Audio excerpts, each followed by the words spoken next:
Socialization refers to any form of interaction between people. Preceding the creation of the internet, such communication has evolved to be in the form of voice channels, which allows individuals to immediately speak with one another, potentially over long distances. Another major form of communication is through social media, where ideas are conveyed through various media in images, texts, and videos. This is evident in form of live streams on YouTube and Twitch, where popular content creators share the gaming experiences to and interact with the public.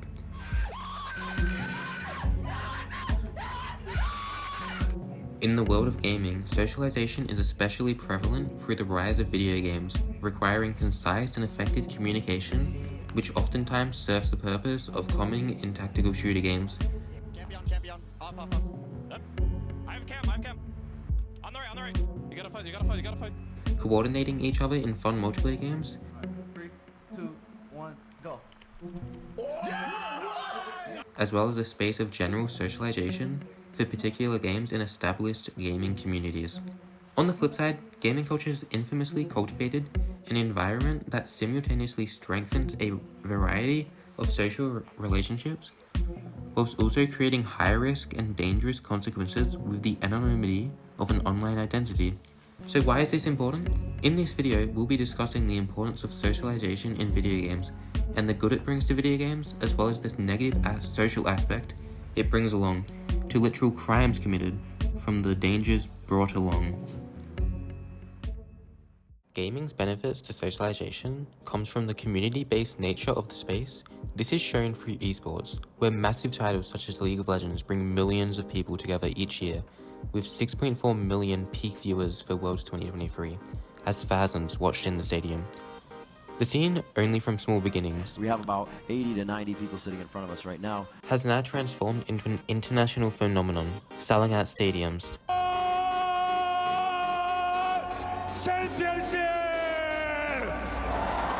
This growth created a tight-knit community, which brings people together. This is also prevalent in other titles such as Dota, CSGO, Rocket League, where millions of people continue to watch and attend such events, drawn to the pure emotion of it all. This is not just in multiplayer games, with single-player game communities also existing and coming together to celebrate their favorite games. Seen through gaming conventions and exhibitions where people can meet friends in their own hobby and get excited about newly announced games. Oh, no way.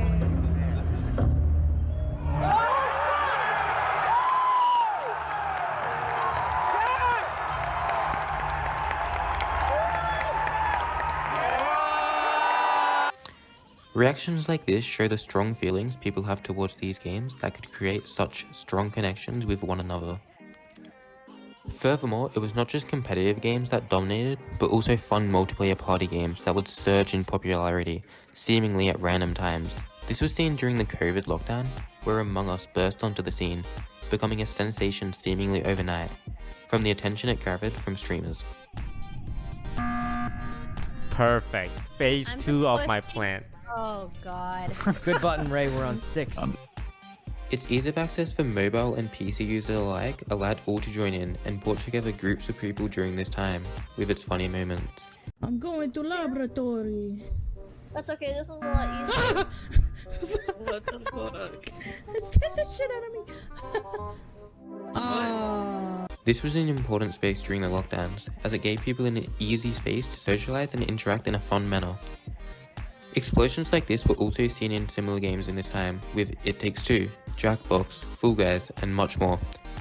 This was further supported by Discord and other forms of social media, which were used to replace physical interaction during this time. And while the social aspect of gaming can sometimes be full of rainbows and sunshine, gaming culture isn't what it is without its dangers and toxicity. Oh, you idiots! Why are you jumping? Toxicity is widespread amongst all video games, with this shining through multiplayer games, especially when competitive matches come into play. Players will most definitely wish the best for the parents and families of other people, and wow, who would have thought that would lead to players ruining games on purpose? I don't fucking give a shit. Speaking of which, League of Legends by Riot Games is one of the most notorious multiplayer games currently, and is known for having one of the most toxic communities. So toxic that there is a general consensus that the player base are typically losers who never shower and are, well, generally disliked. League has a pinging communicating system that is supposed to relay common in-game messages such as need support, be careful, and missing player. And players have taken creative approaches as to what the pings actually mean. One prime example of this is the recently added bait ping in the 2023 preseason update. Introduced as a way of telling players to bait enemies into the team, it slowly picked up a new meaning from the resemblance of a rope, and while League players being League players, it was commonly used to tell a teammate to off themselves. Bait ping, which I know a lot of people use for different reasons. And Riot has since removed the unacceptable ping on the September of 2023. Of course, other communications do exist in League and messaging is still possible, but what about voice messaging? Dude, you think it's funny, dude? Dude, shut the fuck up. It's just a game. It's just a game. Well, Riot decided to move it for obvious reasons. Keep in mind that although messaging is still possible, all chat is also removed in the Korean server because of the highly toxic nature of the region due to the extreme competitiveness of that server.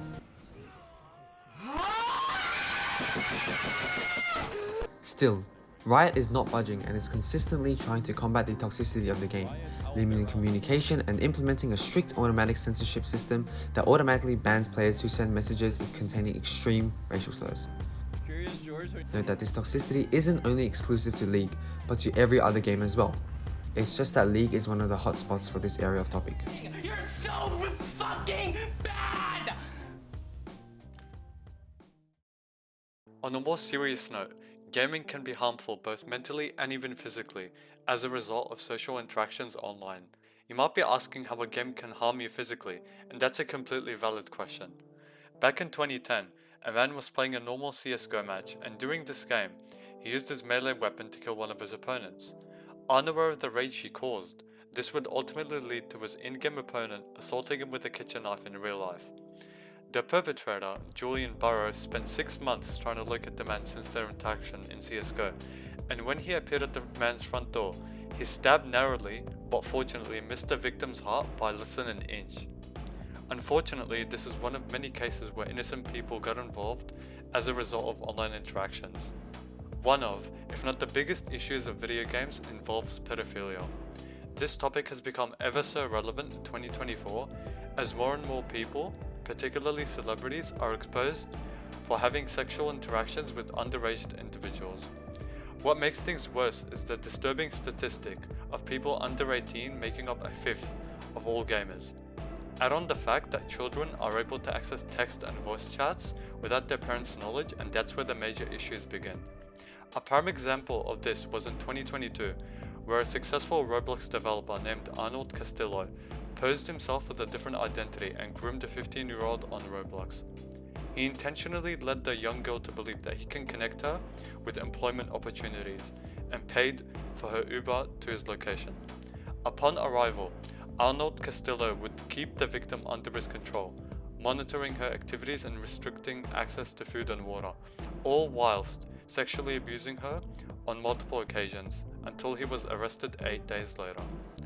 All this goes to show just how dangerous some people can be online, especially towards children who are not properly supervised by their parents. Despite all this, socialization in of itself is needed in life, and this is no different in the realm of gaming. It has built large communities of people to share their similar interests and kept us connected during quarantine. However, the toxic culture surrounding multiplayer video games poses great harm to the gaming community. Moreover, users, especially those who are young, are most vulnerable with the lack of supervision and should stay extra cautious when interacting with others online, especially if they are unknown beyond a monitor screen.